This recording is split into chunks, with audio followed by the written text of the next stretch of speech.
America के ground attack के लिए तैयार है ईरान। ईरान के कमांडो दक्षिण की तरफ मोर्चा संभाल चुके हैं। एक तरफ अमेरिका की मरीन फोर्स और दूसरी तरफ ईरान के IRGC कमांडो। लड़ाई बहुत खतरनाक होने जा रही है, यह आशंका पूरी दुनिया को है। इस जमीनी जंग में कौन किस पर भारी पड़ेगा, इसका फैसला न ईरान में हो रहा है न ही अमेरिका में। इस युद्ध में आगे की लड़ाई कंट्रोल करने के लिए रूस के राष्ट्रपति व्लादिमीर पुतिन ने किया है बड़ा फैसला। रूस ने अपनी सबसे खतरनाक फोर्स ईरान भेजने का इरादा जाहिर कर दिया है।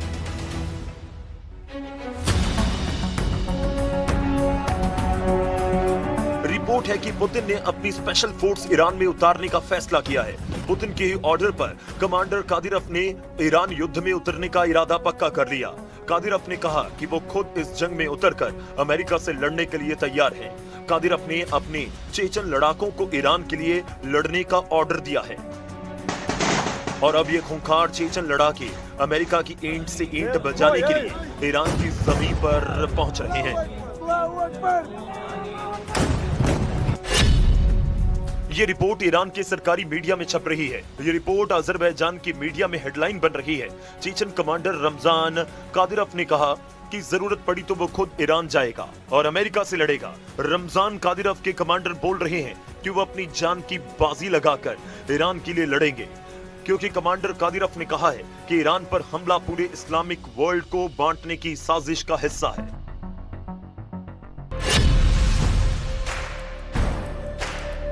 यूक्रेन के मारियुपोल, बखमूत और रूस के कर्स्क में पूरी दुनिया के कादिरोव के लड़ाकों की बहादुरी देखी है। चेचन लड़ाके किस तरह लड़ते हैं, गोली और बारूद से डरते नहीं बल्कि उनके बीच जीते हैं। अब चेचन लड़ाकों की इसी बहादुरी को पुतिन ईरान में इस्तेमाल करना चाहते हैं। ये रिपोर्ट्स बता रही हैं कि अमेरिका को हराने के लिए पुतिन ने अपने जांबाज लड़ाकों को ईरान में उतारने का फैसला किया है।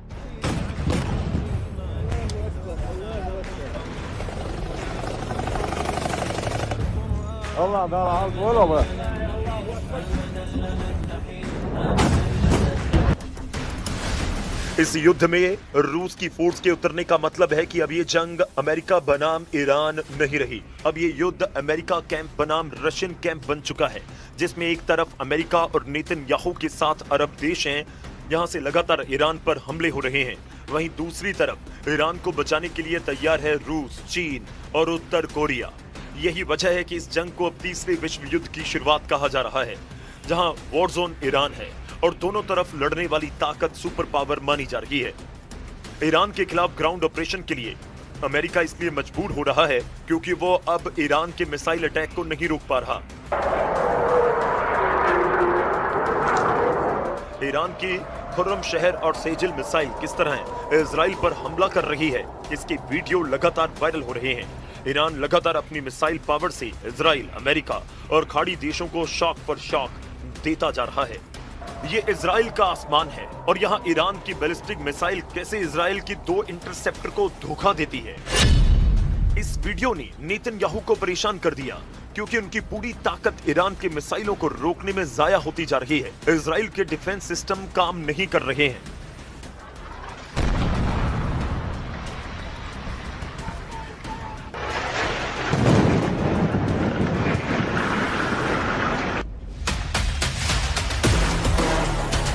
ईरान के क्लस्टर बम जहां गिरते हैं वहां ऐसी तबाही होती है।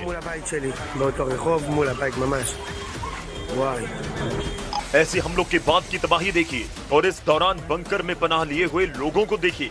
इजराइल में इस वक्त ईरान की मिसाइलों का बहुत ज्यादा खौफ है और इसकी वजह है वो एयर डिफेंस सिस्टम जो पूरी तरह से फेल हो चुके हैं। अब तक युद्ध में ईरान ने 1200 से ज्यादा बैलिस्टिक मिसाइल दागे हैं, 4000 से ज्यादा ड्रोन हमले किए हैं। ऐसे लगातार हमलों को रोकने के लिए इजराइल, अमेरिका और साथ ही अरब देशों ने पैट्रियट सिस्टम की 2500 इंटरसेप्टर मिसाइल दाग डाली है। ऐसा ही हाल बाकी एयर और मिसाइल डिफेंस सिस्टम का है। आयरन डोम जैसे मशहूर सिस्टम भी फेल साबित हुए और यही वजह है कि इजराइल में हालात बहुत ज्यादा दयनीय हो चुके हैं। वो ईरान की मिसाइल नहीं रोक पा रहे।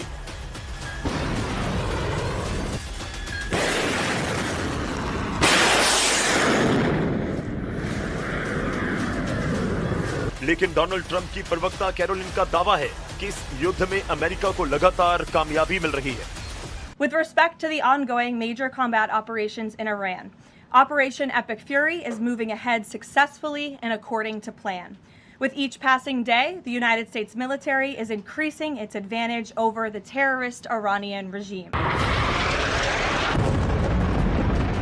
अमेरिका और इजराइल की दिक्कत यह है कि ग्राउंड ऑपरेशन अब उनके लिए मजबूरी बन चुका है और ईरान भी यही चाहता है कि किसी भी तरह अमेरिका अपनी फौज को जमीन पर उतारे ताकि मुकाबला आमने सामने का हो। अगर ईरान में ग्राउंड ऑपरेशन होता है तो उसमें अब पुतिन की फोर्स भी लड़ेगी, इस बात की गारंटी दी जा रही है और ऐसे युद्ध के लिए कमांडर रमजान कादिरव के लड़ाके तैयार हैं। चेचन्या के अख्तम स्पेशल फोर्स के कमांडर लेफ्टिनेंट जनरल आब्दी अलाउद्दीनोव ने कहा कि इस युद्ध में वो ईरान के साथ हैं। अगर जरूरत पड़ेगी तो वो खुद भी ईरान की जमीन पर जाकर लड़ने के लिए तैयार हैं। लेफ्टिनेंट जनरल आब्दी अलाउद्दीनोव को चेचन लीडर रमजान कादिरव का कमांडर नंबर 1 कहा जाता है। आब्दी अलाउद्दीनोव चेचन्या की अखमत फोर्स का कमांडर है जो कादिरव की स्पेशल फोर्स मानी जाती है और इसी फोर्स ने कर्स्क और मारियोपोल में पुतिन को जीत दिलाई है। यही वजह है कि आब्दी अलाउद्दीनोव कर्स्क का किल कमांडर कहा जाता है और यही किल कमांडर अब ईरान में पहुंचकर अमेरिकी मरीन का सबसे बड़ा खौफ बनने को तैयार है। चेचन्या की फौज कैसे लड़ती है, इसके वीडियो लोगों ने यूक्रेन में देखे हैं। पुतिन का सबसे भरोसेमंद कमांडर रमजान कादिरव और उसका एक एक लड़ाका अगर ईरान में उतरा तो जंग बहुत भीषण होगी। इस बात की गारंटी पुतिन कैंप से मिलने लगी है, लेकिन ट्रंप का मीडिया डिपार्टमेंट पूरी तरह इस युद्ध को अमेरिका के पक्ष में बता रहा है। Iran will no longer have the credible ability to threaten the United States or our allies, which is, of course, the overall objective and mission the president set out when he launched Operation Epic Fury. Trump Iran पर हमला करेंगे या खुद को बचाएंगे या फिर Israel के युद्ध में पूरी ताकत झोंक देंगे। जबकि नेतन्याहू ने साफ कर दिया है ईरान के खिलाफ ग्राउंड ऑपरेशन में इजराइल शामिल नहीं होगा और इसकी वजह है लेबनान का फ्रंट। एक तरफ ईरान पर हमला, दूसरी तरफ इजराइल पर अटैक। युद्ध में एक दूसरे को पूरी तरह खत्म करने के लिए एड़ी चोटी का जोर लगा रहे हैं ईरान और इजराइल। युद्ध कितना लंबा खिंचेगा ये तस्वीरें बता रही हैं। ईरान की पावर ग्रिड पर हमले के बाद इजराइल की बहुत ही खास रिफाइनरी टारगेट बनी है। यह है उत्तरी इजराइल का शहर हाइफा और यहाँ रिफाइनरी पर हुआ है हमला। तेल के भंडार धू धोकर जल रहे हैं, धुआं मीलों दूर से देखा जा सकता है। ये नेतन्याहू को बताने की कोशिश है कि ईरान पर हमला होगा या फिर लेबनान पर अटैक होगा तो इजराइल तक जवाब जरूर पहुंचेगा। ये हाइफा की मुजान रिफाइनरी है जहां से इजराइल की जरूरत का 60% तेल तैयार किया जाता है।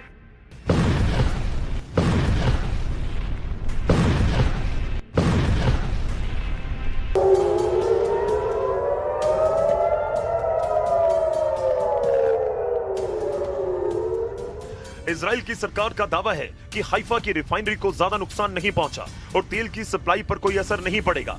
यही वजह है कि ईरान को रोकने के लिए अब ट्रंप उसकी जमीन पर उतरकर लड़ना चाहते हैं। इसके लिए अमेरिका के 50,000 सैनिक तैयार भी कर दिए गए हैं। ईरान की सेना ने कहा कि फारस की खाड़ी और हॉर्मुज के समुद्री गलियारे में अमेरिका की फौज पहुंची तो वो शार्क मछलियों का खाना बन जाएगी। ईरान की नौसेना ने कहा कि जिस तरह उसके जहाज को अमेरिका की पनडुब्बी ने श्रीलंका के पास डुबोया था, उसी तरह अमेरिका के जहाजों को ओमान की खाड़ी में डुबो देंगे।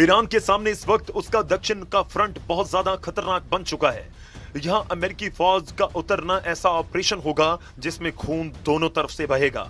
इस बात की गारंटी डोनाल्ड ट्रंप और ईरान दोनों तरफ से दी जा रही है, लेकिन ईरान की वार्निंग ऐसी है जिसे ट्रंप और उनके कमांडरों को बहुत ही गंभीरता से लेना होगा।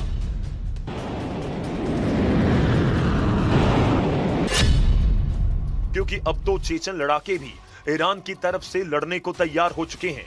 पुतिन अब खुद इस युद्ध को कंट्रोल करने के लिए उतर चुके हैं।